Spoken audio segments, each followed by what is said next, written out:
this computer. So, hello everyone, and a very warm welcome to another edition of the Destiny Awakening interviews. I'm Andrew Wayfinder Renievich, and I'm joined today by Svetlana Saitsky, an executive leadership coach and facilitator. And a very warm welcome to you, Svetlana. And where are you hanging out today? Thank you so much for having me. Today I am at home in San Rafael, California, so just north of San Francisco. Okay, great. So, the reason I wanted to speak to you today is I'm just fascinated both by your background and your approach. So, officially, Svetlana is an executive coach, artist, and mental wealth advocate. And in the last decade, she's coached hundreds of leaders across multiple industries, including leaders at Google, Apple, Envision App, Autodesk, Netflix, and Airbnb, to name just a few. Her coaching approach is direct and intuitive and combines her education in leadership development with Jungian psychotherapy and psychology and neuroscience. Her clients describe her using words like enlightenment, a natural motivator, passion and compassion, inspiring and transformational. So thank you, Svetlana, for your time today. And our title today is Stop Waiting, Start Living. And Svetlana is going to unpack that idea for us by asking 6 questions. Well, actually, no, I'm asking the questions. She's answering them. So the time starts now, Svetlana. The first question is, who is your ideal client and what's the transformation you help them achieve? Hmm. I think my ideal client is an individual who realizes that there's more. They've already achieved a certain level of success, meaning something that we typically in our society value. It might be financial success. It might be maybe they have a successful relationship, a successful career, and yet they still feel a bit unfulfilled. Yeah, the way I can describe it is I came to a point in my life where I really realized like there's more. I want to know me, my heart, my soul, mind, body, spirit, and I really want to leave a mark on this world and figure out what really fulfills me beyond just those things that I used to find successful. So I love working with people like that. I feel like we're on similar paths. Hmm. Okay, great. So we're at a little bit over a minute. The question number 2 is, what's the biggest challenge they're facing? I think the biggest challenge that they're facing right now is an overload of information coming from so many sources. I don't know how you can relate to this, but even with this, I'm in the US, we just had an election. Depending on who you talk to, you get completely different information as to what's the truth, what's important, what's healthy. We're bombarded constantly.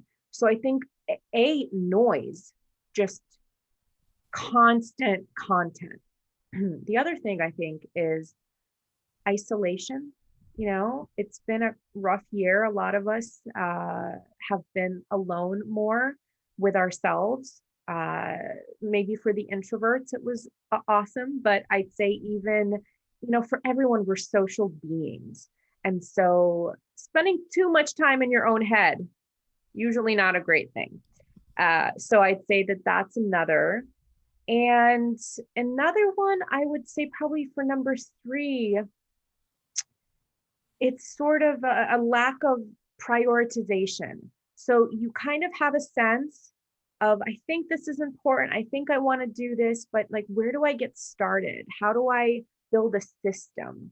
I'm a big fan of building systems. It's like once you have a system set up, then you just follow along the way, and it can be a really nice container for whatever it is that you're working on.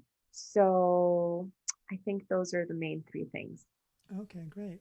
And I think that's an important observation, the distinction between information and wisdom.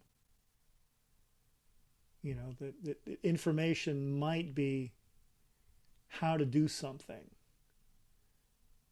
but wisdom is why to do it, or Right, even why not to do it.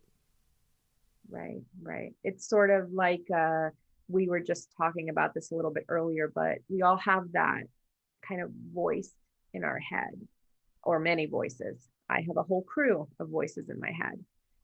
And there's one I feel that's like the higher self, the wisdom, that all-knowing part of us that observes and can help guide us, I think, towards the more aligned, joyful, Hmm. better path. Yeah. And I think tuning into that voice can be really challenging. And I love doing that work with clients. Yeah. Well, that's a perfect segue, just over 4 minutes, to question number three.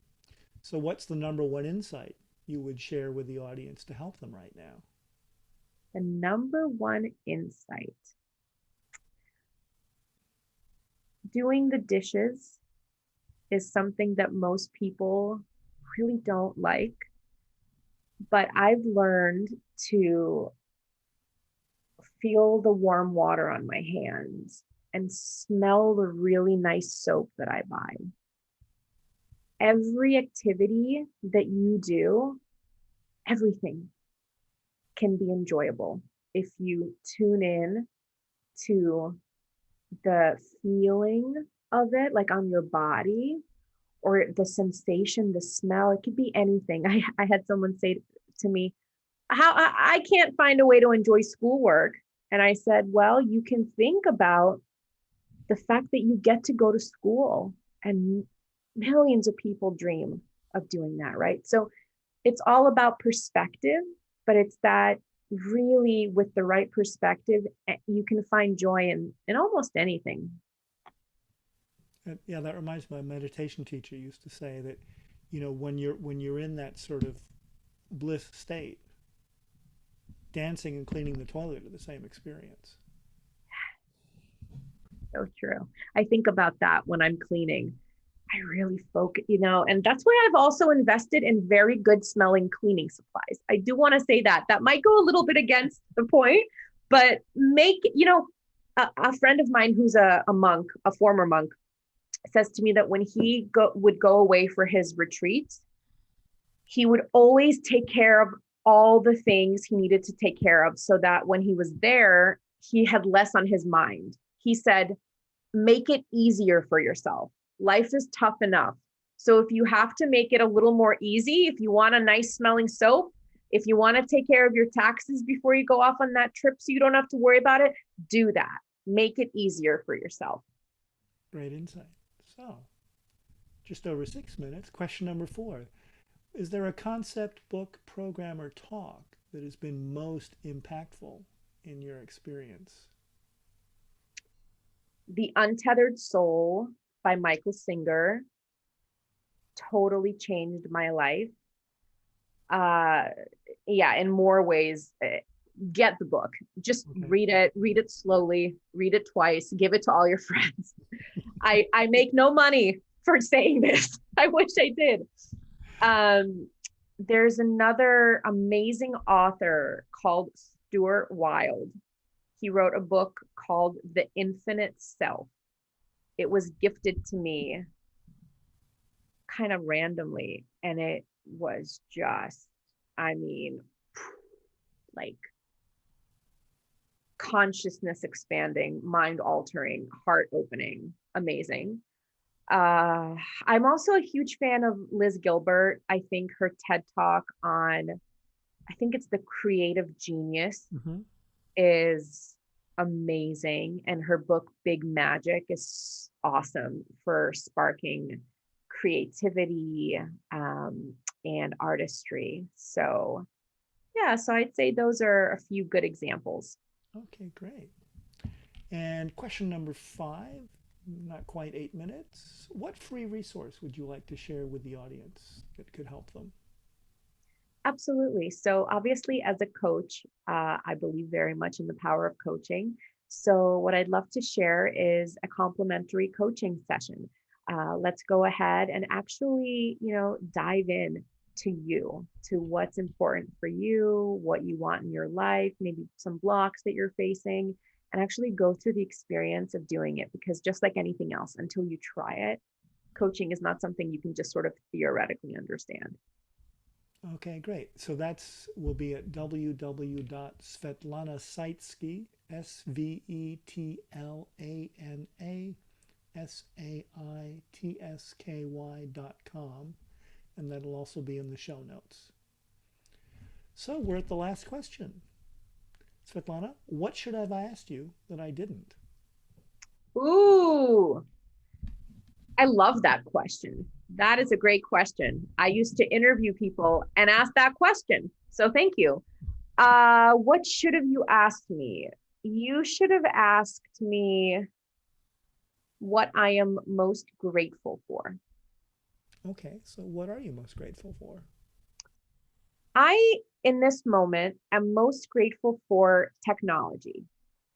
Technology allows you and I to meet, to connect, having never met in real life, to create a podcast for people who we don't even know, or maybe some we do know. They might be able to get inspired, share with their friends. I think this is incredible. I mean, 100 years ago, this would have sounded like magic. Mm-hmm. Well, Our little 15 years ago, it would have been impossible still. I know. I went back way further, but it's just amazing. So I think technology comes with a lot of negative things as well, but I'm just so grateful. I'm grateful for my computer. I'm grateful for my phone. I'm grateful for my voice and my ability to speak and connect. And so just thank you to all the wonderful technology that we all have available to us these days that allows us to be as active and connected as we want to be. Cool.